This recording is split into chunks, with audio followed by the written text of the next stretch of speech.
basin and coming over the highway, coming around the mountain curve, and all of a sudden Lake Tahoe just opens up in front of you. It's a pretty awe-inspiring picture. And then getting out on the water is just even more awe-inspiring. You get out in the middle of the lake and it's that deep cobalt blue water, and it's just flat, glassy, and it's almost surreal. And then the mountains surrounding it, the snow-capped mountains surrounding it, it's just beautiful.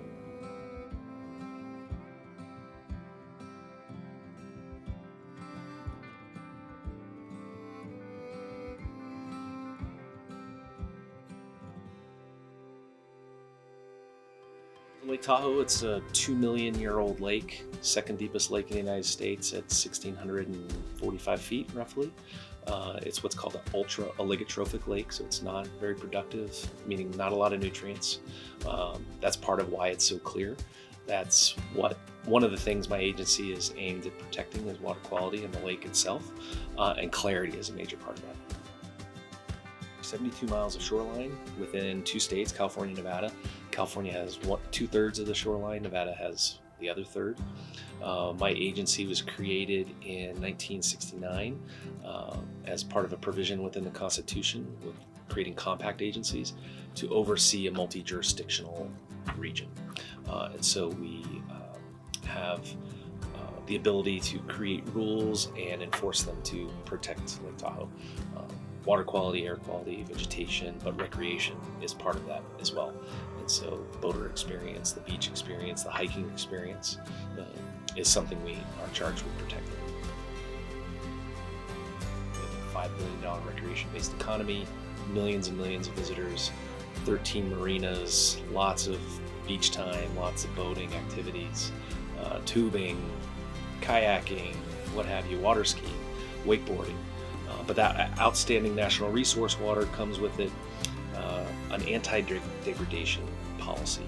And so anything that is that could potentially impact the lake, we've got to make sure that it's not a permanent impact. Quagga mussels discovered in Lake Mead in 2007. We had a wildlife biologist at the time that asked me, "Hey Dennis, what are you gonna do about quagga mussels?" I'm like, "I don't even know what one is, so probably not a whole lot." But within the few months, we quickly learned the impacts that they were having back east in the Great Lakes, and what Lake Mead was starting to deal with, and what the impacts were there. And as most people have come to realize, that boaters will travel all over the place. We have seen boats from every single state in the country come to Lake Tahoe, and so we acted pretty quickly to start doing inspections. So in the summer of 2008, we were doing voluntary inspections at all the boat ramps. A lot of support from the public that had heard of them before. We thought we could educate and do inspections in a way that would still allow people to have that enjoyable recreational experience. So we started doing that in 2008, 2009, they were mandatory. And then in 2011, we moved off of those ramps and created our off-highway inspection stations to remove some of that congestion on the boat ramps. But pretty quick to act, as most people were in the West. Water is very scarce. Here in Tahoe, it's a significant scenic resource, unique environment here. A lot of people utilize it to play, and so we wanted to get people out on the water and protect that resource.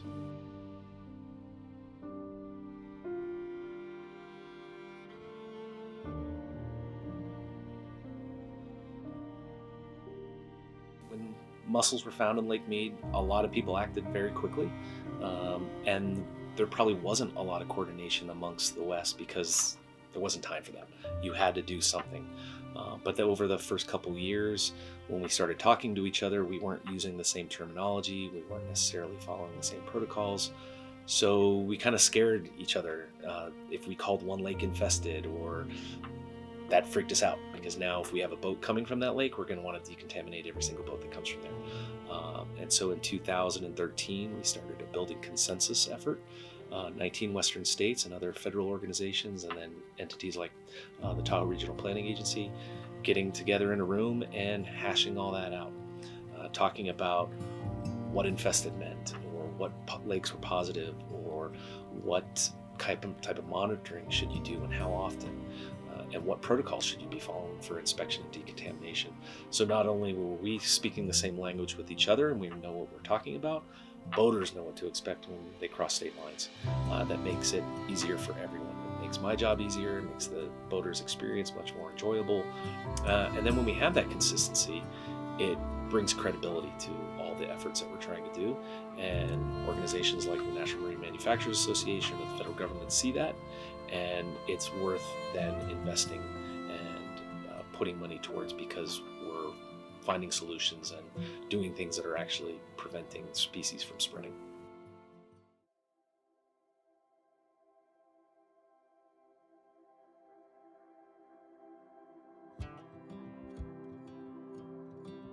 The Quagga Mussels certainly drove the inspection program, which then, once that was in place, we started focusing on the species we already had prior to our inspection starting. Two of the bigger species that we're concerned about right now, Eurasian water milfoil and curleaf pondweed, two invasive aquatic plant species, pretty notorious throughout the country, so we're not unique to that problem. But because of the success we've had with prevention, we wanted to take that success and move towards control. And so we started doing projects within the lake to control those infestations. The tried and true methods that we've used here in Tahoe with a lot of success are bottom barriers. They're just tarps essentially that go on top of the weeds that block photosynthesis. A lot of good success there. Also diver hand pulling and diver assisted suction. The diver hand pulling and suction we use a lot in areas where there's fallen trees or boulders where the tarps can't get an even coverage over those plants. Those have, in combination, have worked really well, but very small scales, 1 to 2 acres. Now we're talking about that 170 acres. So looking at inventive ways, this UV light technology, there's a company called Invasive Resources Incorporated that took UV light technology that was being used not only for backpacking and purifying your water, but also using a wand to remove algae from caves. And he had an idea that this UV light could be used in the lake itself to kill invasive plants. We've done a pilot project of that with very encouraging results. He took a pontoon boat and modified it with these light arrays that drop down, and it looks pretty industrial. It doesn't look like your fun go fast boat or water skiing boat, but it gets in the water and drops the UV light arrays within the lake itself or in a marina in most cases, and gives them a pretty bad sunburn essentially. It breaks those cells apart. And he's built cantilevering arrays that can go under docks and boats, so he's not interrupting any flow of traffic or people trying to get out on the water. A third-party accessory dealer developed a filter for ballast tanks that would filter water before they go in, so it would prevent any of those invasives from going in the tank, then preventing us the need to do a decontamination. And then that kind of trickled up, if you will, or tiered off of that even more, and the head of the American Boat and Yacht Council came to a federal advisory committee known as the Aquatic Nuisance Species Task Force and said, hey, we want to work with you guys. We all have the same customers. From my perspective, we want to get people out on the water as a resource manager. We want people to enjoy that beautiful experience on Lake Tahoe, and the boat industry wants people to have fun on the products they sell. And so it was a natural fit, and from there, I believe that was in 2014.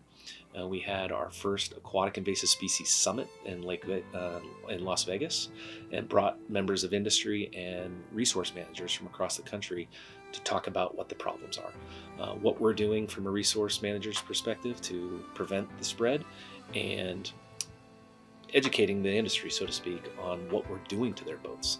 And that just started a snowball effect, and people understanding that there's a problem and we have a mutual interest in dealing with it and finding creative solutions to prevent it.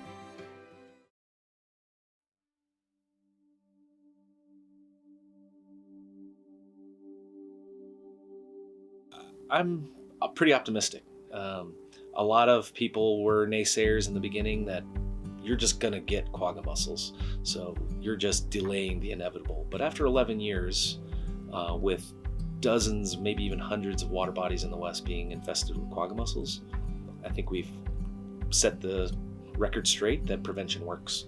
And other locations are experiencing that as well. Colorado, Pacific Northwest, and the localized eradication we're experiencing with the species that we already have. That gives me a lot of hope for dealing with even really complicated locations, because there are a lot of tools that are available and more will come. A metric that we use is the number of decontaminations we need to do at the boat inspection stations. And since 2008, since we've been doing the program, we started out at about probably 70% of the boats needing a decontamination. And so the fewer that we can do means less risk to the lake, and that boaters are creating behavior change with the boaters. So they're doing something that prevents us from the need to do decontamination. And after last year, we're at about 40% of the boats needing a decontamination. So that's a lot. And that's a lot of resources that we don't need to expend, because it takes time to do those decontaminations. You need to generate all that hot water, you need to filter it, reclaim it. So it's a strain on our resources if we have to do more. And so that's something we're proud of. The old adage that an ounce of prevention is worth a pound of cure, that's certainly true when we're dealing with aquatic invasive species. We've been doing this 11 years with no new invasives, and other programs that are implementing similar approaches are experiencing the same thing. So prevention works, no new invasions in all those places. But what I really like about it too is that the way we're doing these inspections, we're primed for whatever the next invader is, because we're looking at the boats and we're dealing with water. That's where these things live. So whatever the next invader is, we're ready for it.